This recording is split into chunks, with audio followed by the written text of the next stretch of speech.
ഒറ്റ സെക്കൻഡ് നിങ്ങൾ ഈ ഒരു വീഡിയോ കാണണം. ഓക്കെ, നിർബന്ധമായും കാണണം.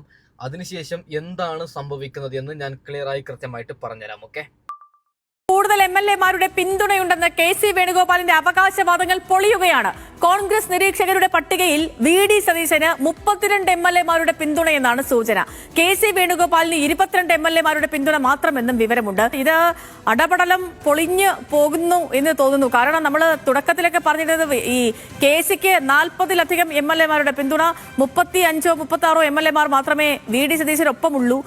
ആ രീതിയിലായിരുന്നു ചർച്ചകളൊക്കെ വന്നത്. ഇതിപ്പോ വന്ന വാർത്തകളൊന്നുമല്ല, മറ്റൊരു സൂചന വരുന്നു. ഗ്രൗണ്ട് വി.ഡിക്ക് കൂടുതൽ അനുകൂലമാകുന്നു. ഹൈക്കമാൻഡിലെ നിരീക്ഷകരുമായി അടുത്ത ബന്ധമുള്ള വൃത്തങ്ങൾ പറയുന്ന 32 പേരുടെ പിന്തുണ വി.ഡി. സതീശനുണ്ട്.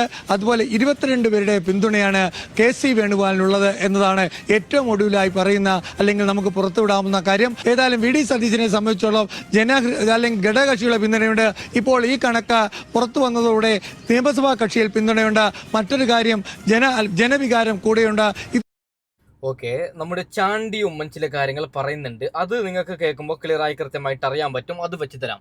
ഒരു കാര്യം പറയുകയാണ്, ഏഷ്യാനെറ്റ് ന്യൂസ്, റിപ്പോർട്ടർ, 24 എല്ലാ ന്യൂസ് ചാനലും, അതായത് അവർക്ക് ഓടിക്കണം, ഓരോ ദിവസവും ചാനലിൽ ചർച്ച ചെയ്യാനുള്ള പ്രത്യേകമായിട്ടുള്ള എന്തെങ്കിലും ഒരു കാര്യം വേണം. ഇവറ്റകൾക്ക് ഈ കാര്യം അറിയാം. അതായത് വി.ഡി. സതീശനാണ് കൂടുതൽ എംഎൽഎമാർ ഉള്ളത്. അത് ആദ്യ ദിവസം തന്നെ വാർത്ത കൊടുത്തു കഴിഞ്ഞാൽ വിഷയം തീർന്നു, ചർച്ച തീർന്നു. കേരളത്തിലുള്ള എല്ലാ മലയാളികൾക്കും ഒരു കാര്യം ഉറപ്പാവുന്നു, വി.ഡി. സതീശൻ തന്നെയാണ് മുഖ്യമന്ത്രി. കാരണം എംഎൽഎമാരുടെ പിന്തുണ, ജനവികാരം, പിന്നീട് ഘടകകക്ഷികൾ എല്ലാം വി.ഡി. സതീശന് അനുകൂലമാണ്. അപ്പോൾ ന്യൂസ് കണ്ടിട്ട് വേറെ ഒരു അതായത് എന്തിനാണ് ഞങ്ങൾ ന്യൂസ് കാണുന്നത്? ഞങ്ങൾക്ക് ഉറപ്പാണ് വി.ഡി. സതീശൻ തന്നെയാണ് മുഖ്യമന്ത്രി. അപ്പോൾ ഇതിനെ ജനങ്ങൾക്കിടയിൽ തെറ്റിദ്ധാരണ വരുത്തുന്നത് ഈ പറയുന്ന മാധ്യമങ്ങളാണ്. ഓക്കെ, ഇവറ്റകളാണ് വെറുതെ RC, KC എന്നൊക്കെ വി.ഡി. എന്നൊക്കെ പറഞ്ഞിട്ട് എന്തൊക്കെയോ വിവരക്കേട് വിളിച്ച് പറയുന്നത് ഈ പറയുന്ന ന്യൂസ് ചാനൽസ് ആണ്. ഇവറ്റകൾക്ക് അറിയാം, അതായത് ഈ പറയുന്ന വി.ഡി. സതീശനാണ് മുഖ്യമന്ത്രി ആവാൻ പോകുന്നത്, വി.ഡി. സതീശനാണ് കൂടുതൽ എംഎൽഎമാരെ സപ്പോർട്ട്. പക്ഷെ പറയത്തില്ല. ഇവറ്റകൾക്ക് ഓരോ ദിവസവും ചർച്ച ചെയ്യാൻ ഓരോ ടോപ്പിക് വേണം. ആര് മുഖ്യമന്ത്രി, ആര് മുഖ്യമന്ത്രി എന്ന്. ഇത് നാടകം തന്നെയാണ്. നാളെ തൊട്ട്, അതായത് ഇത് ഞാൻ രാത്രിയാണ് ഷൂട്ട് ചെയ്യുന്നത്, രാവിലെയാണ് അപ്ലോഡ് ചെയ്യുന്നത്. ഇന്ന് തൊട്ട് നിങ്ങൾ ഈ വീഡിയോ കാണുന്ന ഇന്ന് ഉച്ചക്ക് തൊട്ടിട്ട് ഈ വാർത്ത ഇങ്ങനെ പരക്കും. കാരണം ഇന്ന് വൈകുന്നേരം, അതായത് 2 മണി 3 മണി സമയത്ത് മുഖ്യമന്ത്രിയെ വി.ഡി. സതീശനെന്ന് പ്രഖ്യാപിക്കും. ഓക്കെ, അപ്പോൾ ഇവറ്റകൾക്ക് വാർത്ത കൊടുക്കണ്ടേ? ഞങ്ങൾക്ക് കിട്ടിയ വാർത്ത ഫേക്ക് ആയിരുന്നു, വി.ഡി. സതീശനാണ് കൂടുതൽ എംഎൽഎമാർ പിന്തുണക്കുന്നത് എന്ന്. സത്യസന്ധമായിട്ടൊരു കാര്യം പറയാം, ന്യൂസ് ചാനലുകൾ നിങ്ങൾ അങ്ങനെ കാണണ്ട. അവറ്റകൾ വെറുതെ, അതായത് ഓരോ ദിവസവും അവറ്റകൾക്ക് ചർച്ച ചെയ്യാൻ ഓരോ വിഷയം വേണം. അതുകൊണ്ട് എന്താണ് യഥാർത്ഥത്തിൽ സംഭവിക്കുക അത് അവറ്റകൾ പറയത്തില്ല. ഓക്കെ, നിലവിൽ നമുക്ക് കിട്ടുന്ന അപ്ഡേറ്റ് ഞാൻ 2-3 ദിവസം മുമ്പേ പറഞ്ഞിരുന്നു, വി.ഡി. സതീശനാണ് മുഖ്യമന്ത്രി ആവുന്നത്. ഞങ്ങളെപ്പോലുള്ള യൂട്യൂബേഴ്സ് എല്ലാം ക്ലിയറായി കൃത്യമായിട്ട് പറയുന്നുണ്ട്. ഇവറ്റകൾ ഈ നാളെ തൊട്ട് പറയും വി.ഡി. സതീശന് അനുകൂലമെന്ന്. ഇന്നലെ തൊട്ട് എന്തുകൊണ്ട് പറഞ്ഞിട്ടില്ല? അപ്പോൾ പൊന്നു മനുഷ്യന്മാരെ, ചാണ്ടി ഉമ്മൻ ചില കാര്യങ്ങൾ പറയുന്നുണ്ട്. അത് കേട്ടാൽ നിങ്ങൾക്ക് ഒരു കാര്യം ഉറപ്പാവും. Okay, K C. വേണുഗോപാൽ എന്ന് പറഞ്ഞാൽ ഇന്ത്യയിലെ കോൺഗ്രസിനെ പിടിച്ചു നിർത്തിയിരിക്കുന്ന അദ്ദേഹമാണ്. ഇന്ത്യയിൽ ജനാധിപത്യത്തിൻ്റെ വലിയ പോരാട്ടം നയിക്കുന്ന വ്യക്തിയാണ് ശ്രീ കെ.സി. വേണുഗോപാൽ. അദ്ദേഹം ഒരു സമയത്ത് അടികൊണ്ട് മരിക്കാറായ ആളാണ്, പോലീസിൻ്റെ അടി. അപ്പം അദ്ദേഹത്തിന് 19 വർഷത്തെ രാഷ്ട്രീയ പാരമ്പര്യമുണ്ട്. അതുപോലെ തന്നെയാണ് ശ്രീ വി.ഡി. സതീശൻ. ഞാൻ ഇന്നും ഓർക്കുന്നു, 2011 എൻ്റെ പിതാവ് അദ്ദേഹത്തെ സ്പീക്കറാവാൻ നിർബന്ധിച്ച ആളാണ്. പക്ഷെ അതേ ആയില്ല. അപ്പം അങ്ങനെ അധികാരത്തോട് വലിയ ഭ്രമമില്ലാത്തൊരു നേതാവ് കൂടിയാണ് അദ്ദേഹം. പക്ഷേ ജനങ്ങൾ ആഗ്രഹിക്കുന്ന ചില കാര്യങ്ങളുണ്ടല്ലോ, അതാണ് ഇന്ന് അദ്ദേഹത്തെ പറ്റി പറയുന്നത്. പക്ഷേ രമേശ് ചെന്നിത്തലയാണെങ്കിൽ എൻ്റെ പിതാവിനോടൊപ്പം. ഓക്കെ, ഇതിന് എക്സ്പ്ലെയിൻ ചെയ്തുതരാം. ഒരു കാര്യം പറയാം, അതായത് നടുക്കുന്ന മറ്റൊരു വാർത്ത വന്നിട്ടുണ്ട്. ട്രെയിനിൽ 6 വയസ്സുകാരിയായ പിഞ്ചോമന പൈതളിനെ ഒരു വൃത്തികെട്ട നായി പീഡിപ്പിക്കാൻ ശ്രമിച്ചു എന്ന ഒരു വീഡിയോയുടെ ക്ലിപ്പ് ഉണ്ട്. അത് വെച്ചു തരാം. അതിനു മുമ്പ് ഒരു കാര്യം പറയുകയാണ്, നിങ്ങളൊരു കാര്യം മനസ്സിലാക്കണം. അതായത് ഏഷ്യാനെറ്റ് ന്യൂസ്, റിപ്പോർട്ടർ ചാനലൊക്കെ പറയുന്നത് വി.ഡി. സതീശന് ഈ പറയുന്ന, അതായത് അധികാര മോഹമാണ്, മുഖ്യമന്ത്രി കസാലയ്ക്ക് വേണ്ടി വി.ഡി. സതീശൻ തെണ്ടുന്നു എന്ന്. യഥാർത്ഥത്തിൽ വി.ഡി. സതീശൻ അങ്ങനെ ഒരു സംഗതിയേ ഇല്ല. സത്യസന്ധമായിട്ട് പറഞ്ഞാൽ ജനവികാരമാണ്. ജനങ്ങളാണ് പറയുന്നത് വി.ഡി. സതീശൻ മുഖ്യമന്ത്രി ആവണമെന്ന്. 2011 അദ്ദേഹം സ്പീക്കർ ആവേണ്ട ആളായിരുന്നു. എനിക്ക് വേണ്ട, ഞാൻ സാധാരണ ഒരു MLA ആയി തുടരാമെന്ന് അദ്ദേഹം പറഞ്ഞ ഒരാളാണ്. അതായത് മന്ത്രിസ്ഥാനമൊന്നും അദ്ദേഹത്തിന് വേണ്ട. സത്യസന്ധമായിട്ട് പറയുകയാണെങ്കിൽ ജനവികാരമാണ് അദ്ദേഹത്തിനൊപ്പമുള്ളത്. ന്യൂസ് ചാനൽ വെറുതെ റിച്ചിന് വേണ്ടിയിട്ട്, മുഖ്യമന്ത്രി കസാലയ്ക്ക് വേണ്ടിയിട്ട് വാശിയേറിയ പോരാട്ടം ഒക്കെ ഇവറ്റകൾ പച്ചക്കളവാണെന്ന് വിളമ്പുന്നത്. Okay, K C. അങ്ങനെയല്ല. കേസിക്ക് ഒരു മറ്റേ എനിക്ക് അയാളോട് നല്ല വെറുപ്പുണ്ട്. ഓക്കെ, അതായത് വെറുതെ വലിയൊരു കള്ളനാണ് അങ്ങനെ പറയാൻ കാരണം. എന്തിനാണ് ഒരു കസാരയ്ക്ക് വേണ്ടിയിട്ട് ഇങ്ങനെ വാശി പിടിക്കുന്നത്? ഇവിടെ അതായത് കേരളത്തിൽ 102 സീറ്റ് കിട്ടാനുള്ള യഥാർത്ഥ കാരണം വി ഡി സതീശൻ, രമേശ് ചെന്നിത്തലയുമാണ്. ഇവൻ എന്തിനു വന്നു? കെ സി വേണുഗോപാൽ എന്തിന് മുഖ്യമന്ത്രി സ്ഥാനം എനിക്ക് വേണമെന്ന് പറഞ്ഞിട്ട് വന്നു? ഒരു അക്ഷരം മിണ്ടിനോ ഞാൻ കണ്ടിട്ടില്ല.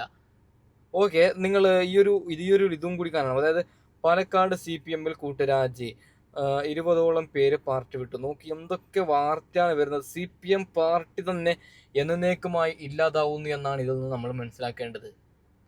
അതായത് ഞാനൊരു കാര്യം പറയാം, എനിക്ക് പേഴ്സണലി ഇവിടെ BJP വരണമെന്ന് ഒരു ആഗ്രഹവുമില്ല. CPM കോൺഗ്രസും, അതായത് 5 വർഷം CPM ഭരിക്കട്ടെ, 5 വർഷം UDF ഭരിക്കട്ടെ, അങ്ങനെയാണ് ഞാൻ പേഴ്സണലി ആഗ്രഹിക്കുന്നത്. അതായത് ഒരു എക്സാമ്പിൾ പറയാം, പശ്ചിമ ബംഗാളിൽ മറ്റേ BJP സർക്കാർ വന്നല്ല, അവൻ പുതിയതായിട്ടൊന്ന് പ്രഖ്യാപിക്കുകയാണ്, ഞാൻ അവിടെയുള്ള ഹിന്ദുക്കൾക്ക് എന്നല്ല സംഘികൾക്ക് മാത്രം ഞാൻ പ്രവർത്തിക്കൂ എന്ന് പറഞ്ഞു. നല്ലവരായ ഹിന്ദുക്കളൊന്നും അവനെ സപ്പോർട്ട് ചെയ്യുന്നില്ല. അങ്ങനെയാണോ വേണ്ടത് മുഖ്യമന്ത്രി ആയാൽ? യോഗി ആദിത്യനാഥ് പറഞ്ഞിട്ടില്ലേ, അതായത് മറ്റേ UP ബാങ്ക് വിളി കേൾക്കുന്നില്ല, പിന്നെ പള്ളിയിൽ എന്തിനാണ് ഈ മറ്റേകള് വർഗീയ തുപ്പുന്നത്? ഒരു കാര്യം പറയാൻ പൊന്നു മനുഷ്യന്മാരെ, 1000 വർഷം ഞാനും നിങ്ങളും ഈ ദുനിയാവിൽ ജീവിക്കാമെന്ന് വിസ അടിച്ചിട്ടാണ് വന്നത്. ഈ വീഡിയോ ഞാൻ അപ്ലോഡ് ചെയ്യുമോ എന്ന് എനിക്കറിയില്ല, പിന്നെ എന്തിനാണ് വർഗീയത? സത്യസന്ധമായിട്ട് പറയാം, നമ്മളെല്ലാവരും ഒന്നാണ്, ഒരു മനുഷ്യന്മാരാണ്, മനുഷ്യമതം അത് മാത്രം, അങ്ങനെ നമുക്ക് ഇരുന്നാൽ മതിയല്ലോ.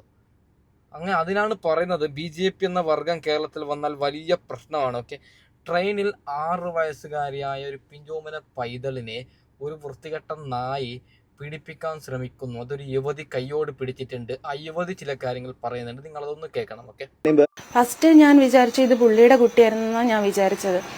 അതുപോലെ ഒരു അച്ഛൻ മകളെ കെയർ ചെയ്യുന്ന പോലെയായിരുന്നു ആ പുള്ളി ആ കുട്ടിയെ തലോടുന്നു, ഉറങ്ങിക്കിടക്കുവാണ്, എന്നാലും നമ്മൾ ഉറക്കാൻ ശ്രമിക്കുന്ന പോലെ കാണിക്കുന്നു. പക്ഷെ പുള്ളിക്ക് മനസ്സിലായിരുന്നു ഞാൻ ശ്രദ്ധിക്കുന്നുണ്ടെന്ന് പുള്ളിക്ക് മനസ്സിലായി.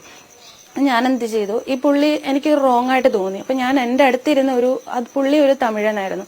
പുള്ളിയുടെ അടുത്ത് ഞാൻ ചോദിച്ചു, പുള്ളി ഉറങ്ങുമായിരുന്നു, പുള്ളിയെ തട്ടി ഉണർത്തിയിട്ട് ഞാൻ ചോദിച്ചു, ചേട്ടാ ഇത് ഈ പുള്ളിയുടെ കുട്ടി തന്നെയാണോ എന്ന് ചോദിച്ചു. അപ്പൊ പറഞ്ഞു അല്ല എന്ന് പറഞ്ഞു. ഞാൻ പറഞ്ഞു ഈ പുള്ളിയുടെ റിലേറ്റീവ് ആണോ? അപ്പൊ പറഞ്ഞു അല്ല, കുട്ടി പുറകെ കിടന്ന ഈ പുള്ളി കൊല്ലത്തുനിന്നാണ് കയറിയത്, അവര് നേരത്തെ ഈ ട്രെയിനിൽ ഉണ്ടായിരുന്നു എന്ന് പറഞ്ഞു. ഞാൻ പറഞ്ഞു ചേട്ടാ അയാളുടെ ബിഹേവിയർ ഓക്കെ ആവുന്നില്ല, അയാൾ റോങ് ആണെന്ന് എനിക്ക് തോന്നുന്നുണ്ടെന്ന് പറഞ്ഞു. അപ്പൊ പുള്ളി ജസ്റ്റ് ഒന്ന് തല കുലുക്കിയിട്ട് എന്ന് പറഞ്ഞിട്ട് പുള്ളി അത് ശ്രദ്ധിക്കാതെ അതിൽ മൈൻഡ് ചെയ്യാതിരുന്നു. പക്ഷെ എനിക്കത് കണ്ടപ്പോൾ തൊട്ടേ എന്തോ ഒരു റോങ് ഫീൽ ചെയ്തതുകൊണ്ട് ഞാൻ പുള്ളിയെ ശ്രദ്ധിക്കുമ്പോഴെല്ലാം പുള്ളി ഒരു സ്വന്തം മോളെ കെയർ ചെയ്യുന്ന പോലെ ആയിരുന്നു ഞാൻ നോക്കുമ്പോൾ പുള്ളി റിയാക്ട് ചെയ്തുകൊണ്ടിരുന്നത്. പക്ഷെ എനിക്ക് പിന്നെ എന്തോ ഒരു മാനസികമായിട്ട് എനിക്ക് എന്തോ കുട്ടി എന്തെങ്കിലും ചെയ്യുമോ എന്നൊക്കെ ഉള്ളൊരു പേടിയുണ്ട്. ഞാൻ ഇതെല്ലാം മൊബൈലിൽ വീഡിയോ എടുക്കുമായിരുന്നു. കാരണം ഞാൻ പുള്ളിയെ നോക്കുമ്പോൾ പുള്ളി ഒന്നും അവിടെ ചെയ്യുന്നില്ല. അപ്പം ഞാൻ വീഡിയോ എടുത്തു. പുള്ളി വിചാരിച്ചു ഞാൻ ഫോണിൽ വീഡിയോ കാണുവാണെന്നാണ് പുള്ളി വിചാരിച്ചത്. ഞാൻ വീഡിയോ എടുത്തോണ്ടപ്പോൾ തന്നെ ഈ പുള്ളി വിൻഡോ സൈഡിലായിരുന്നു ഇരുന്നത്. അവിടുന്ന് അതായത് പുതപ്പോട് കൂടിയാണ് ഈ കുട്ടിയെ ട്രെയിനിൽ ഉറങ്ങിക്കിടന്ന കുട്ടിയെ പുതപ്പോട് കൂടിയാണ് എടുത്തുകൊണ്ട് വന്നത് ആള്. എന്നിട്ട് ഈ പുതപ്പ് എടുത്തിട്ട് ലെഫ്റ്റ് ഹാൻഡ് കൊണ്ട് റൈറ്റ് ഷോൾഡറിലേക്ക് കുട്ടിയുടെ ശരീരത്തിൽ പിടിച്ചേക്കുവാണ് കൈ. റൈറ്റ് ഹാൻഡിൽ ഷോൾഡറിലേക്ക് ഈ ബെഡ്ഷീറ്റ് കൊണ്ട് പൊതിച്ചിട്ട് ഈ റൈറ്റ് ഹാൻഡ് കുട്ടിയുടെ ശരീരത്തിലായിരുന്നു. അപ്പൊ ഞാൻ വിചാരിച്ചു ഇതെന്താ പുള്ളി ഇങ്ങനെ കാണിക്കണേ എന്ന് വിചാരിച്ചിട്ട് ഞാൻ ഈ വീഡിയോ തന്നെ എടുത്തോണ്ടിരിക്കുകയായിരുന്നു. പിന്നെ ഞാൻ നോക്കിയപ്പോഴത്തേക്കിന് ഈ കുട്ടി ഇട്ടിരുന്നതെന്ന് വെച്ചാൽ ഒരു ചെറിയൊരു ടീഷർട്ടും ഒരു കുഞ്ഞു ഷോർട്സും ആയിരുന്നു ഇട്ടിരുന്നത്.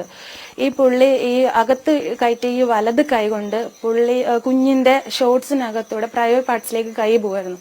അപ്പൊ തന്നെ എനിക്കത് കണ്ടെന്ന് സഹിക്കാൻ പറ്റില്ല. ഞാൻ അപ്പൊ തന്നെ ചാടി എണീറ്റിട്ട് ഞാൻ പുള്ളിയെടുത്ത് ചോദിച്ചു, താൻ എന്താ കാണിക്കുന്നത്, ഇത് തന്റെ കുട്ടിയാണോ എന്ന് ചോദിച്ചു. അപ്പൊ പറഞ്ഞു അല്ല എന്ന് പറഞ്ഞു. ഞാൻ ചോദിച്ചു കുട്ടിയുടെ റിലേറ്റീവ് ആണോ?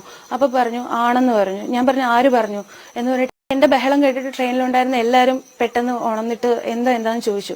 അപ്പൊ ഞാൻ പറഞ്ഞു ഇതുപോലെ പുള്ളി ഈ കുട്ടിയെടുത്ത് ഭയങ്കര മോശമായിട്ടാണ് പെരുമാറിയത്, ഞാനത് വീഡിയോ എടുത്തിട്ടുണ്ട്. കാരണം ഞാൻ വീഡിയോ എടുത്തില്ലെങ്കിൽ നാളെ സമൂഹം എന്നെ ആയിരിക്കും തെറ്റുകാരിയാക്കണം, ഞാനത് വെറുതെ പറഞ്ഞു എന്ന് പറയാം. പക്ഷെ എനിക്കതൊരു പ്രൂഫ് വേണമായിരുന്നു. പെൺകുട്ടിക്ക് ഈ ചേച്ചിക്ക് വലിയ ഒരു സപ്പോർട്ടാണ് ഞാൻ കൊടുക്കുന്നത്, വലിയൊരു കൈയടി സല്യൂട്ട് കൊടുക്കുകയാണ്.